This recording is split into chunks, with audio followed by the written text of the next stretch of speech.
Bear with me. I know this sounds insane. 2 weeks ago, I woke up in a hospital bed. They told me I'd been in a car accident. I don't remember the crash, just a blinding flash of light.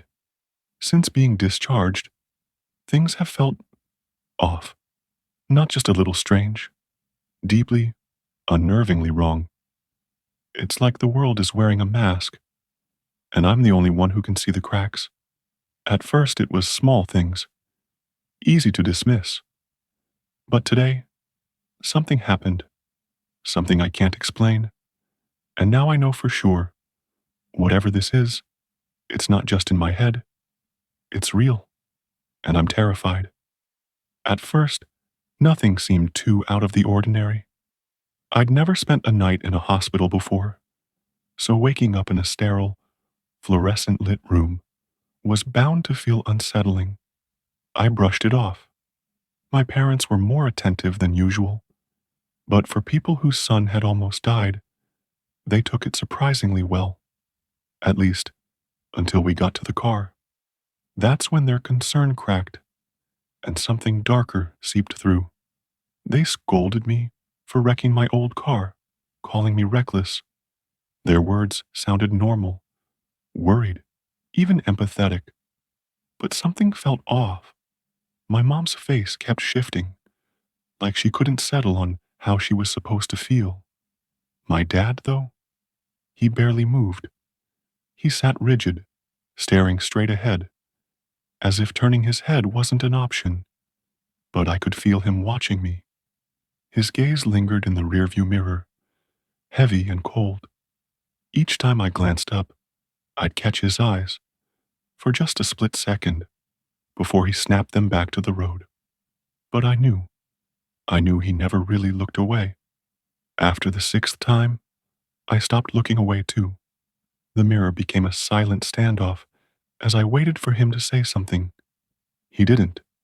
It was a short drive. When we got home, I felt a shift.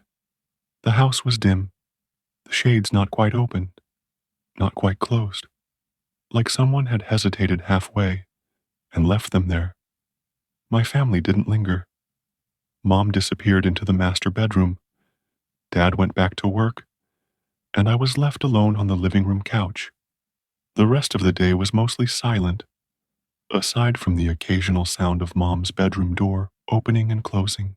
The week that followed was unusual. It was summer break, and normally I'd be working or hanging out with friends. But doctor's orders were clear. No heavy lifting, no unnecessary risks. Fine by me. I got a couple of weeks off and a temporary escape from the grind. But as the days passed, I started noticing things. The house felt darker, heavier. The weather didn't help. Clouds hung low, thick and unmoving, like they were pressing down on the neighborhood. Even when the sun broke through, it was a weak, watery light that barely seemed to touch the ground. I holed up in my room, gaming, eating, zoning out. Aside from family dinners, I didn't talk to my parents much. The conversations were dull, barely conversations at all. Dad was working later than usual, often slipping away right after eating. Mom was around. I knew that much. I heard her, the bedroom doors opening and closing, the creak of the floorboards, the soft shuffle of her feet brushing across the carpet upstairs. But I barely saw her. Not in the kitchen, not in the living room, not even when I grabbed snacks at night. Come to think of it, I don't think I ever saw her downstairs, aside from dinner. Some groceries spoiled, which was weird because Mom was normally on top of that kind of thing. When I pointed it out, she took me shopping, which was actually kind of nice. I got more say in what we stocked the fridge with than usual. That was a win. But as we wandered the aisles, I noticed something. People were staring at me, not in a casual, passing way, intensely, like they were trying to memorize my face, or maybe like they weren't sure what they were looking at. Each time I caught someone, they snapped their head away, like they hadn't been watching at all. But the feeling stayed. Not a single person looked like they could hold a normal expression on their faces.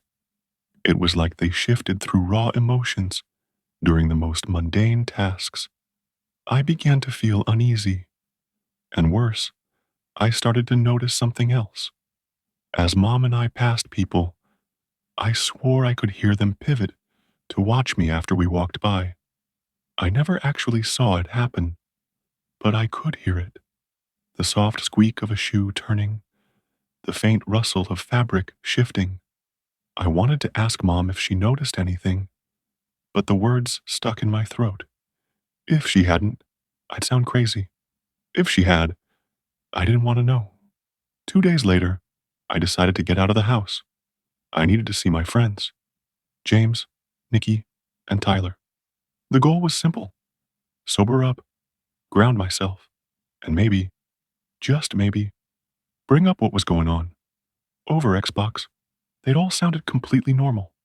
I'd only mentioned a few things in a passing, nothing that set off any alarms for them. Most of our talks had just been about random stuff: memes, games, and nonsense. Maybe I was just overthinking. Maybe everything was fine. We met at the high school football field. The sun was bright for the first time since I'd left the hospital, and for the first time in days, I felt good. We played for hours, laughing, joking, and for a while, I almost forgot about the strangeness at home. But then, something happened. I went to the water pump to drink, and as I wandered back to the group, I glanced at my phone. The screen was black, reflecting the scene behind me. And that's when I saw them, all three of them, standing at the water pump, staring at the back of my head. James and Tyler's faces were wrong. Their jaws hung open, too wide, far past what should have been possible.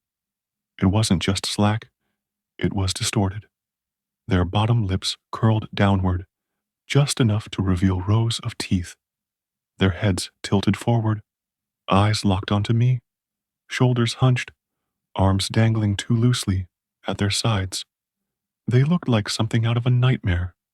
Nicky wasn't as bad.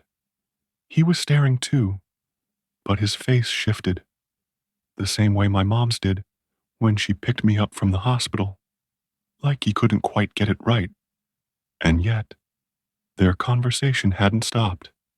Their voices came out perfectly, flowing like normal, but James and Tyler weren't moving their mouths. My stomach twisted into knots. I forced a smile, told them I was fine, and made an excuse to leave. I couldn't shake the feeling that something was terribly wrong. When I got home, I went straight to the spare garage to leave my bike. That's when I saw it. My car, perfectly intact, not totaled, not even scratched. The last I'd heard of this car, I was being told it had been wrecked, scrapped. My parents handed me $250 and said that's all it was worth. So why was it here? I circled to the driver's side and peered inside.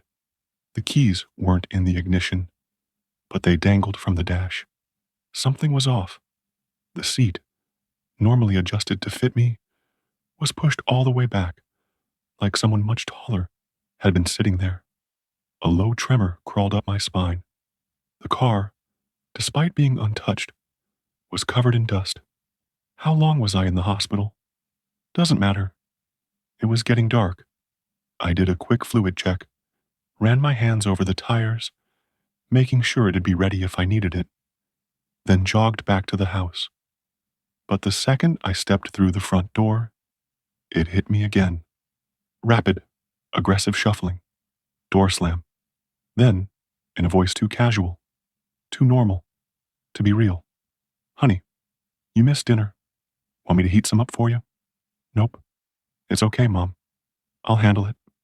The living room TV was blue screened, casting a sickly glow over the open floor plan.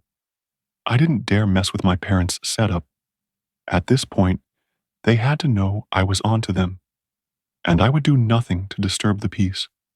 I grabbed some snacks from the fridge, went straight to my room, locked the door, dug out my old iPod from the middle school, buried in a shoebox, and set it to charge. For a while, I just sat there, listening.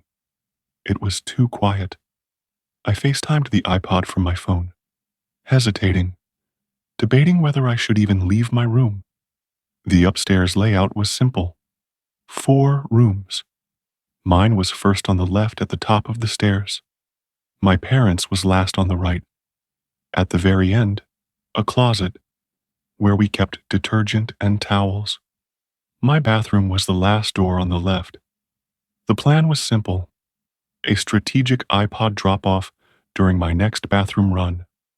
I executed flawlessly, waiting for the next round of patrolling before slipping out. I cracked the closet door just enough to give my iPod a view down the hall, plugged the charger in beneath the bottom shelf, and left it there. A hidden eye, a way to see what my parents really looked like when they thought no one was watching. I almost regret this decision. It seemed fine when I got back into my room and locked the door. I quietly angled my dresser in front of it, wedging my desk chair as tightly as I could under the handle. Too much movement. I heard my parents' door fly open, slamming into the inside wall of their bedroom. By the time I grabbed my phone, she was already there, standing at the end of the hall, facing my door, swaying.